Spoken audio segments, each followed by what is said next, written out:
Welcome to the Royal Aberdeen Children's Hospital.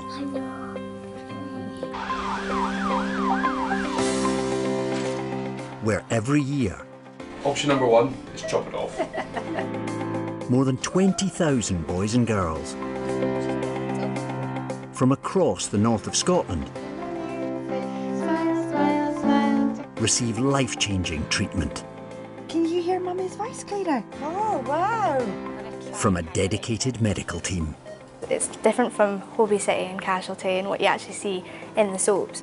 Coming up, a nasty slip leaves Mia in the emergency department. Went to look out the front door and she was on the ground, just led there. We find out if doctors can help fix Daniel's hand. Hopefully loosen it off a bit and get my fingers out of it. And Lewis's epilepsy takes a turn for the worse. And it's not something that me and his dad can fix. There's no quick fix. This is the Children's Hospital.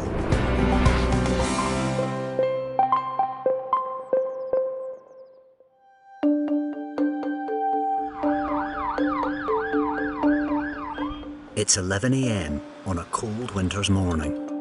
Yeah, go. In the emergency department, the team have been alerted to the arrival of a young patient.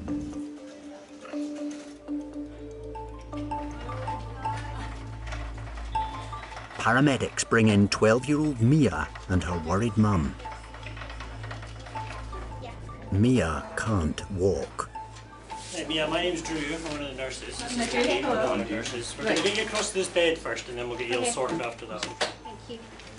Are you able to move by yourself? I can't really move my... Okay, let me help you move your leg. Senior charge nurse Drew and his team want to know the story. What happened? I was walking across the road carrying my sister and I slipped. You slipped. Okay. On my side. Just slipped. Was it icy or something? Or, a bit I icy? didn't look that slightly, but obviously it was. I heard her, I was in the back garden and I heard some crying. I heard her little sister kind of making a noise, so I went to look out the front door and she was on the ground, just led there. Yeah, her little sister just stood looking all worried. Shit. With the severity of Mia's injuries unknown, Drew must act fast. What we're going to do is we're going to get your leg very quickly just to make sure all the main functions we want to be happening are happening, okay? And then what we're going to do is we'll probably give you some very good pain relief, okay? Okay. Because we're a bit worried that you've broken your femur bone at this point.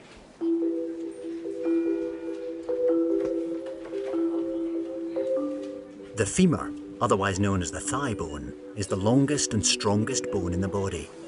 An X-ray will reveal the extent of Mia's injury.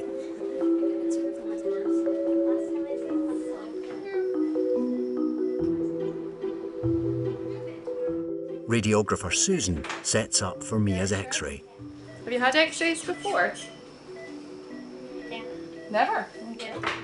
Well, nothing to it. It's like a magic photograph.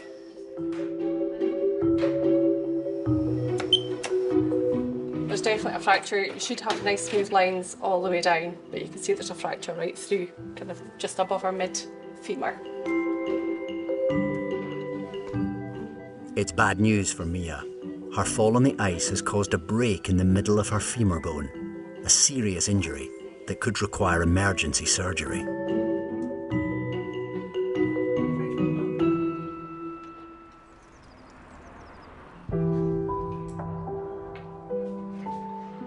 On the surgical ward, it's a big day for Daniel and his mum.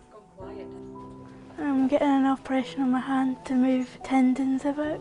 It's just really tight and I don't have the use of it. Daniel had a brain tumour back in 2010, just when he turned 5, and he was taken into hospital here, and it was here that was diagnosed.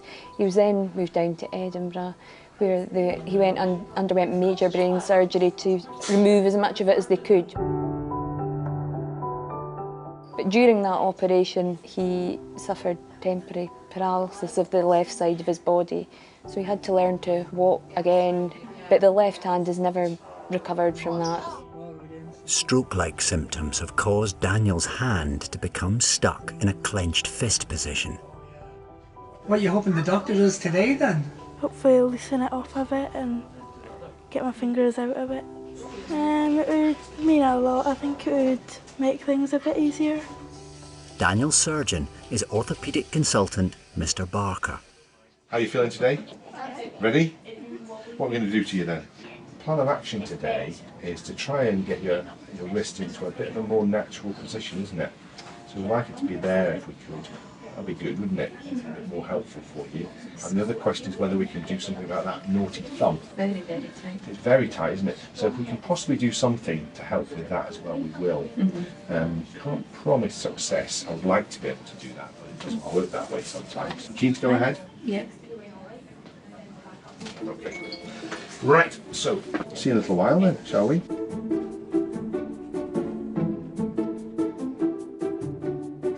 One of the problems in the forearm is that there's a bit of an imbalance. If you think about your hand being sort of a bit like a horse's head with reins either side, there's tendons on this side that pull the horse's head that way, and there's tendons on this side that pull the horse's head that way. And unfortunately, in Daniel's case, these tendons have won and they're all pulling it that way. So we need to try and do something to take some of the reins, the horse's reins, from that side to balance things up.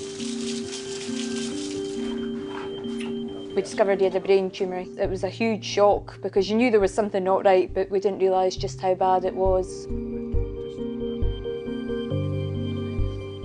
It was a matter of life and death. We're going to take that around to the other side of the wrist. We know he's not going to get functional use back in his hand. That's not going to happen. But it's about doing everything that we can to make it more usable for him. Because if he gets that position, I think that's pretty good. It's never been as bad as what it was 9 years ago, so we always just keep hopeful that we never have another experience like that. Daniel will have to wait 6 weeks to find out whether the operation has been a success.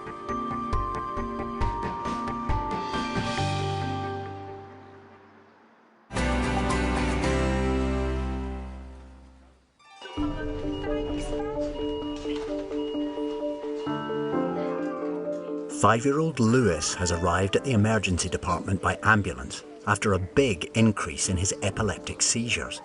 These are sudden bursts of electrical activity in the brain that temporarily affect how it works.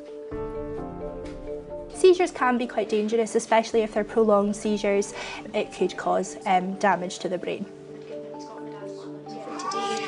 Seizures. Paramedic Lisa updates Nurse Nicola on what's been happening. Some seizures might just affect like your facial movement or your eyes. Other seizures like tonic-clonic seizures can affect your whole body, where your whole body will start to jerk. Does he normally have tonic-clonic seizures, or is it absence seizures? No, he normally just has a small kind of focalized seizures. Today has been a particularly bad day. He woke up 6:15 and had a maybe 15-20 minute tonic-clonic seizure, which is the big ones, and then another 7 small 20-30 second focal seizures. Is he on any other medication for his epilepsy at all? No, just the Keppra and then the emergency meds. He's never had seizures back to back, so totally foreign territory for us. Yeah. And it's just not nice to watch. It's like watching your child die for a few minutes. It's not nice at all. It's awful. It's just a constant knot in my tummy. And it's not something that me and his dad can fix. There's no quick fix. Mum's concerned that he's had frequent seizures today, which is abnormal for him, and he's had different types of seizures, so that's a concern that his epilepsy is developing. Is you okay, Lewis? Send it to you. You okay? You got funny taste in your mouth? No. No, it's okay. Specialist epilepsy nurse Jo has come to find out more about Lewis's seizures. No, was that sleeping? Was you having a dream? No. That lasted 4 minutes, yeah. And then That's the small one, which is completely different. Just the mouth. 15, 20 seconds. So what brought you in today is the number more than anything else, isn't it? Because we just had a marked increase in the last few hours. He's never had that before. Where we're at just now is that we've increased the Keppra today, the levetiracetam the day.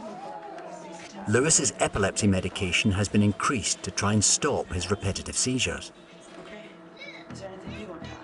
Let's do it step by step. Well, let's see what the next few hours bring. We'll stay here for the next few hours and then we'll go home. He's fine.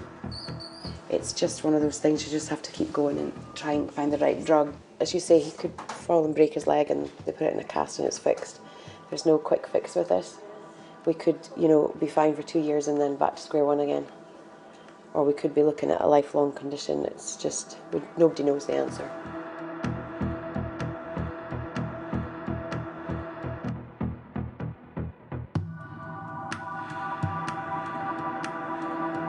Hello, are you bleeping me? It's Jo speaking. Jo, the epilepsy nurse, has just spoken to the doctor and they're going to administer a stronger drug just to kind of effectively knock him out for a few hours, try and break the cycle, try and get him to have a good sleep. And then in the morning he will be given a brand new, different medicine. They're under the impression that the Keppra or levetiracetam medicine that he's on isn't working. So what will we do? You just put it in your mouth. All you have to do is I'll put the straw with the juice in your mouth and you just... Okay? Just to stop you having seizures, dude. Right. Can you take a big drink of juice for me? Right, just keep going until all of it's gone. Swallow, swallow, swallow. Good boy. Well done, you. Is it gone? Let's see, stick your tongue out. Ah, perfect. What a superstar. Lewis will stay in hospital overnight and will be watched closely by the staff. Professionals. Say thank you. You're going to play a song for me. Say thank you. Ooh, ooh. It's hard. It's really hard. I don't get a lot of sleep. I do tend to... My husband always makes a joke about, turn your phone off or close your eyes and go to sleep, but I can't mentally because my brain's doing 100 miles an hour. And then when I'm in bed with him, my hand's on his chest, making sure that, it's really hard going. It's just not nice. I wouldn't wish it on anyone.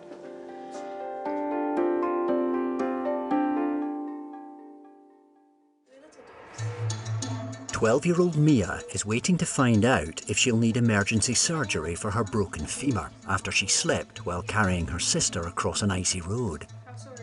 We'll wait and see what they say. We'll wait and see if they want to do an operation or just... Today? I think it would be today, wouldn't it, if they were going to do it? Yeah, most likely. Yeah. Orthopaedic surgeon Mr. Dougal arrives to run Mia through her options. And we're just having a look at your x-rays, Mia, and you've got a break in the middle of the femur bone. So there's lots of ways of treating this bone. Some without an operation, some with an operation. What we're going to do in a minute is we're going to put an injection in to freeze your leg, and we're going to put on a more permanent splint here just to keep your leg a bit more comfortable. Now there's an option of either leaving that splint on, but you would need to be in the splint for about 6 weeks. So there's another option, which is a plate, which means that when you're asleep, making a cut on your leg and putting a plate and screws to hold the bone up. If we do that, usually you can get up and start walking within a day or two. But I think for somebody of your age, first year at high school, is that right? Yeah, okay. I think putting a plate on it is probably the best option. It's a bigger thing to do at the moment, and it will leave you with a scar there, which will be there forever. How big is the scar? Is it just like a little one, or is it quite big? It's quite big. Noticeable? I suppose it's probably maybe about 15 centimetres or so. And then all being well, we'll get this done later on this afternoon. Mia agrees with Mr. Dougal and decides to go ahead with the operation.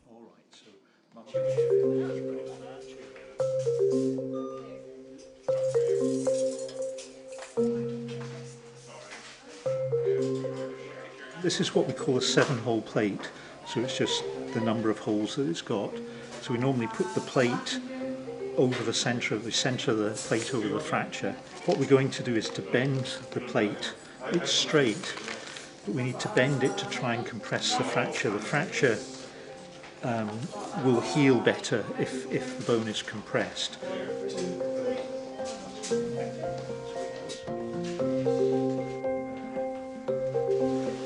Have you got some big crocodile forceps, please? There.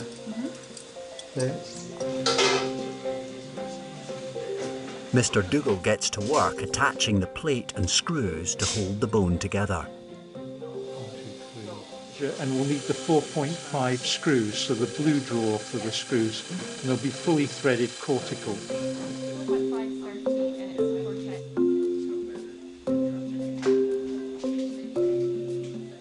With the plate in place, Mr. Dougal wants to see the results. That's good. So we're just going to take an X-ray, so everybody who's not got gowns, keep out of the way, please.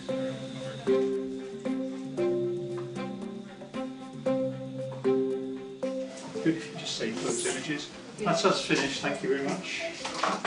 So everything's fixed and the bone's all in one piece now, so hopefully we'll just rest her tomorrow and then get her up the next day and get her walking.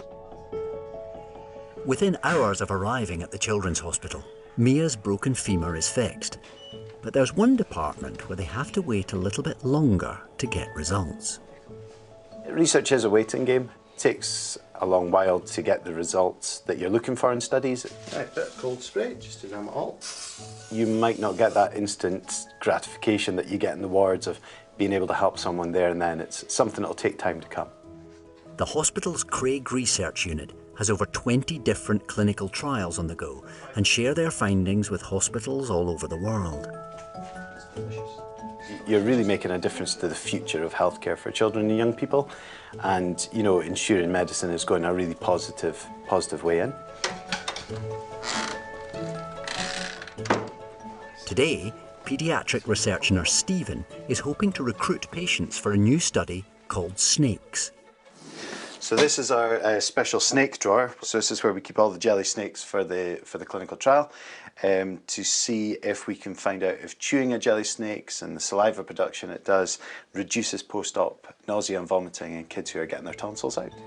With the catchy tagline, "Chew, don't spew," the snake study is investigating whether saliva produced from chewing a jelly snake helps calm the stomach.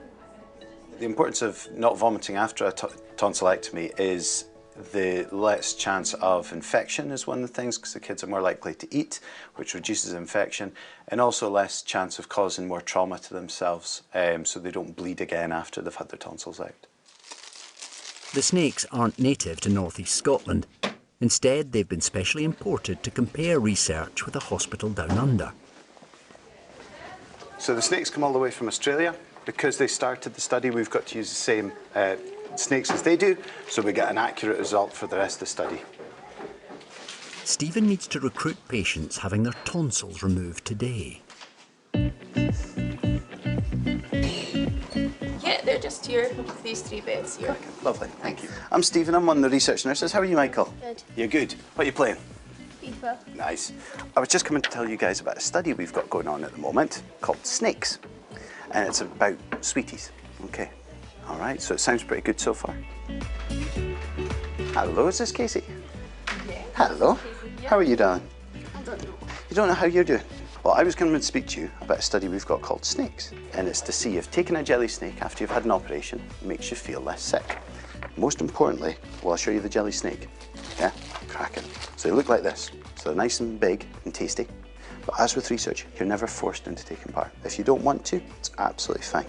Okay. Does that sound okay? Lovely. I'll give that to you, and I'll come back and speak to you shortly. Okay, then. Cheers, guys. Thank you. I think it's a great idea. I think it's a really good idea. What do you think, Casey? You want to do it? Yeah, it's either or. Yeah. 9-year-old Casey has agreed to take part in the trial. After she has her tonsils removed, she'll get a snake to chew on, and Stephen will record how she's feeling.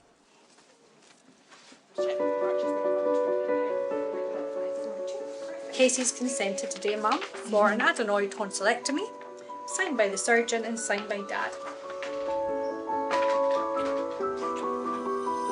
Okay.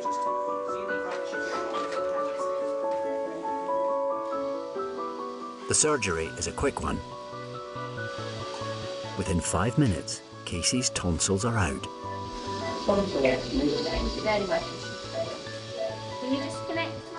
And she's taken to the recovery ward.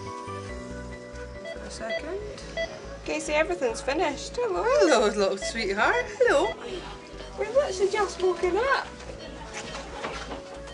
We're still a bit sleepy, but other than that, it's okay. So she's back and she's awake, so I'm just away to go and give her a jelly snake. Stephen will encourage Casey to eat as much of the jelly snake as she can. You get a snake right now. Yay! Do you want to try a little bit?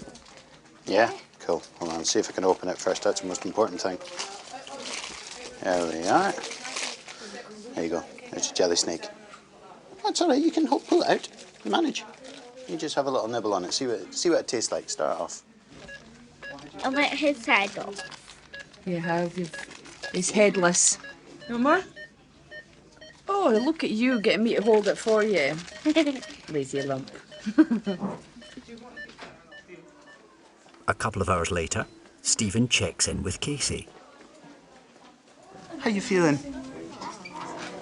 You feeling a good bit better? Good. Now, you haven't been sick yet, have you?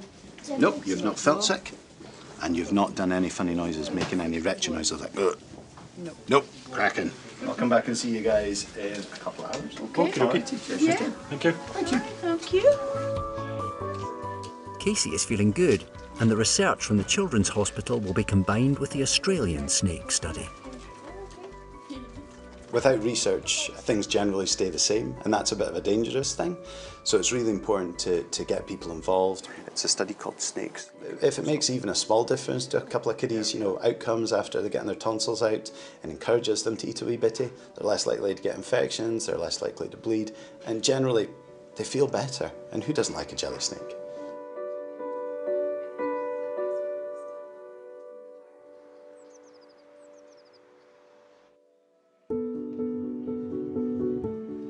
Six weeks after tendon transfer surgery, it's the moment of truth for Daniel and orthopaedic consultant Mr. Barker. Hello, sir. Hi, how are you? Nice to see you. So we're going to have to take that off today, aren't we, Daniel? And we'll see what's underneath. The big reveal. Good. You ready? Let's do it.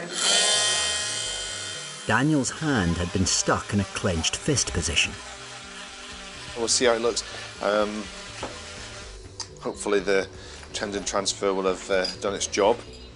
There's no guarantee the surgery will be a success. There it is. So, what do you think of that? Yeah. So far so good, eh? So the scar's looking beautiful. You've healed up beautifully. Well done you.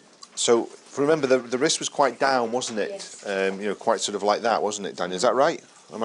So I think that so far so good. It's pulled the wrist up a bit, hasn't it? So we're using the muscles from this side of the hand. We've brought them round to help them to hold the wrist up. Can you bring your hand up at all? You try and do that. Look at that. Oh my goodness. Not done that before for a while, is it? No, it's not done that for a while. Hey, is that all right? Yeah. Good lad. Yeah, I'm pleased with the progress so far. I mean, obviously it's early days for Daniel's wrist, but the position it's in at the moment is a good one. We're trying to give him a more natural position for the wrist. It was very flexed, and now it's more neutral. That's a really good start, Daniel. I'm really impressed with that. So the next step will be the splints, the exercises, getting the hand moving, seeing what we can achieve. And I'll probably going to meet you in a month or two's time just to see how you're getting on. Would that be all right? He's never been able to move his wrist up like that before. His wrist has always been very kind of turned in the way, so hopefully with some physio then that will improve even more. What do you think so far? You can be honest, even with the TV here. I'll pay you later. What do you think? I'm happy. You're happy so far? So am I. I'm really pleased. That's great, Daniel. Well done you.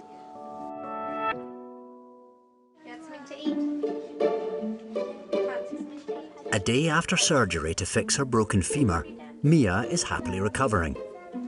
But downstairs in the emergency department, someone she knows very well is feeling worse for wear. Okay, and then can you lift your arms up high like this for me? I don't do this. You don't do this one. Okay, that's fine. So it's here. All right. So what we're gonna do? We're gonna take a special picture Of your bones? Have you ever had one? Yeah. Have you? No. No, but I think your sister did. Yeah, she had lots, didn't she? Yeah. So it doesn't Demi has been complaining of a sore arm since her big sister Mia slipped while carrying her across an icy road. Unicorn, is that your favourite? Demi seemed fine at the time, if not a little shocked. But I think she's not been using the arm, so I think she's actually hurt her arm as well. I hope it's just bruising, that she's not done anything too bad. Can I have two of you in here, can we? Yeah. No.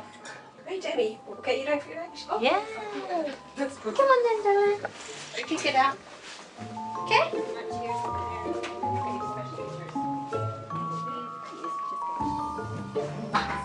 Nice. Just like a statue. Yeah, you'll match that. You've been smiling nice, haven't you? Fracture through there, I think. We bumped there. Yeah.